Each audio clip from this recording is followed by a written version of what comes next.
People are going to notice if you aren't passionate about music. People are going to notice if, you don't really know how to write a song or you don't know how to sing. Writer PH Studios.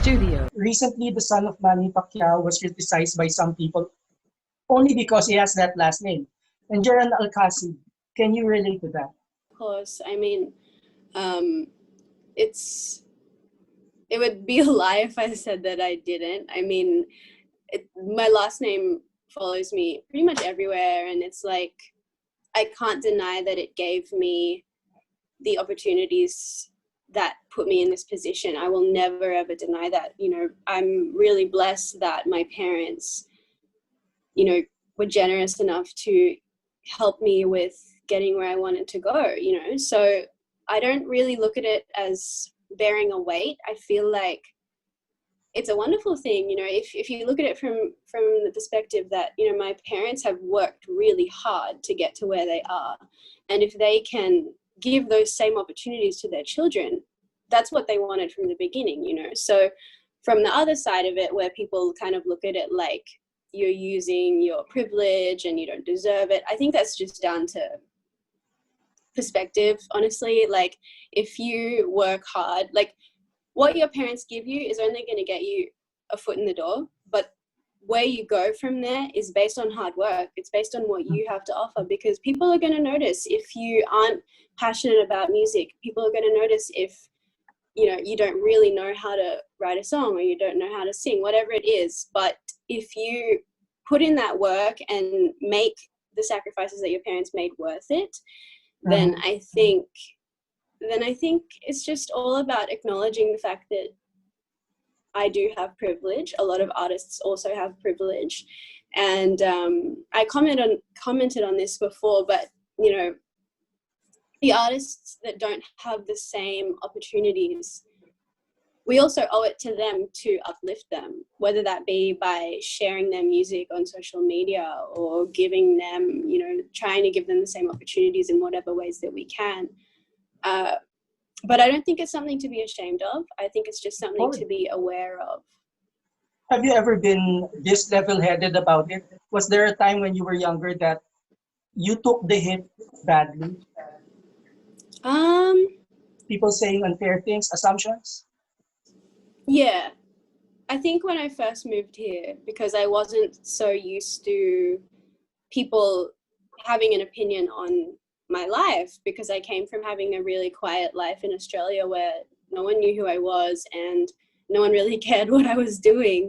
And so when I all of a sudden had people on the internet like commenting, I remember before, like, I would travel quite a bit before this pandemic happened, and unless I was traveling with my parents, I would pay for every trip myself because I was working. So, I'm not going to expect them to pay for me to go somewhere on my own.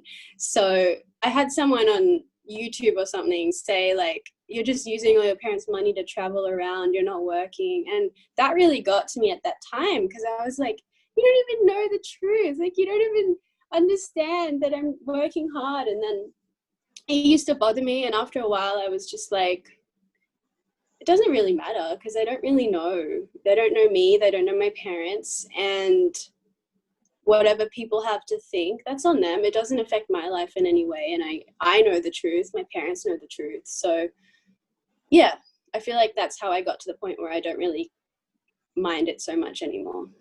But as far as your musicality goes, have there been unfair assumptions just because you're an Alcasid? Actually, no.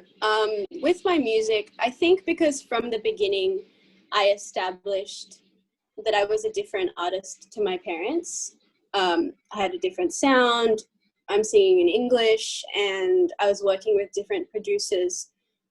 I feel like that from the beginning separated me in terms of like opening myself up to comparisons or, people saying whatever they wanted to say. People in general have been really kind when it comes to my music.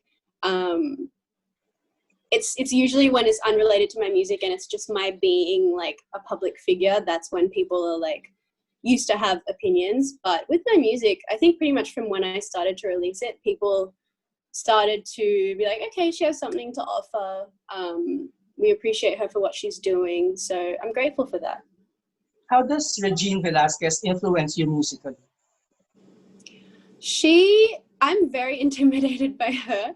Like, I struggle to sing in front of her just because I guess I put her on this pedestal, like, which she deserves to be on because she's brilliant. Yes, who hasn't? I guess the way that she influences me the most, I mean, she's not super involved in like what I do, but in terms of, you know, if I'm ever feeling insecure or I have, you know, questions that I need to understand for certain things, like even singing techniques and stuff, she's very willing to give me advice, and she's very supportive, you know, when I'm feeling frustrated at my skill level. Because I often compare myself, like if I make mistakes, like I was saying to my dad the other day, I was like, you guys don't make mistakes when you perform. And he was like, yeah, we've been doing this for like 30 years, you know. And so she's very supportive in that sense, reminds me that, you know, it's okay to make mistakes. And then, yeah, she'll give me a lot of tips here and there when it comes to technique, because she's very, very, I guess, experienced with technique. So she reminds me about, you know, like breathing and how to project my voice, things like that. Has never crossed your mind to do a Regine or Ogie song? Like as a,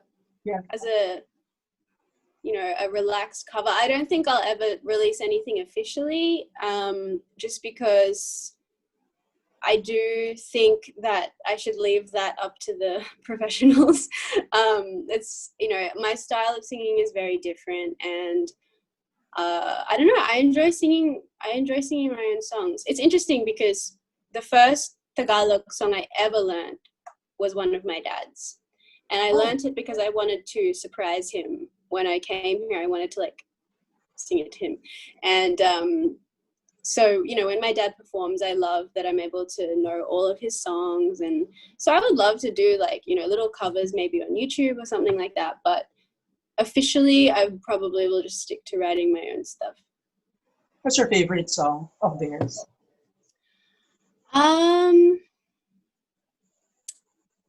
Of my stepmom, I'd say Araw Gabi is beautiful. And my dad, gosh, he has so many wonderful songs. The one that I learned was Ikaw Sana. I love Ikaw Sana. His melodies are so beautiful, and the way that it just comes out so naturally. Like when I witness him writing a song, it's always like he just goes and sits at the piano and kind of just plays around until it sounds nice. So yeah, pretty much all my dad's songs I love. 3 more questions. What do you think is the fighting chance of the Filipino artist to make it in the global stage? I think the most important thing is to stay true to who we are. If you look at, for example, one part of Asia that has really succeeded in crossing over to the West is the Koreans. And in K-pop, you'll see that they're not trying to mold themselves to become like Western artists. They still sing in Korean, you know, they still do what is true to them and their culture. And I think that's the key, because when other people see that you are unapologetically being yourself, Right. that's when they're like, that's really cool. I want to, you know, I relate to that. I want to see more of that. So I think that's the key in us, you know, successfully connecting with the rest of the world, is if we continue to be proudly Filipino. Second to last question. How do you, like, especially because many have lost their jobs and there are no opportunities to perform live, how do you uplift yourself and even your parents? Was there a time in the last few weeks that you'd have to give them a pat on the back and say everything's going to be okay? There's been quite a few times during the last like 4 or 5 months, especially in the beginning. It was really stressful because, you know, we didn't know what was going to happen. But I think my parents have adapted really well, especially my dad, because he, you know, he does his live stream show, you know, every week, and he's been really, really good with that. Like, he's consistent, and it doesn't mean that he doesn't have insecurities about not being able to perform, but he's just making do with what he has. and that inspired me as well. I've just been trying to make do with the resources I have and stay productive and stay busy and focus on what I can do, which is at the moment songwriting. I can't, physically perform, or I can't go to a studio, but just focusing on what I do have in my arsenal at the moment.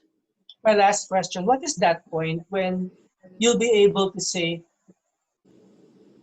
I've made my parents proud, I'm successful, I've succeeded?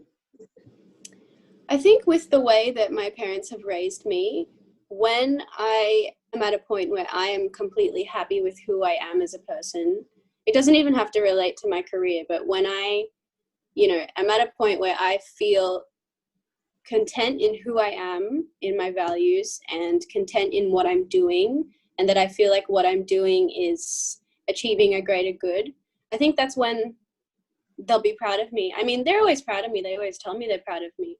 But I think when they see that I am truly happy in myself, that's when they will feel at peace. Thanks, Leila. God bless you. Thank you.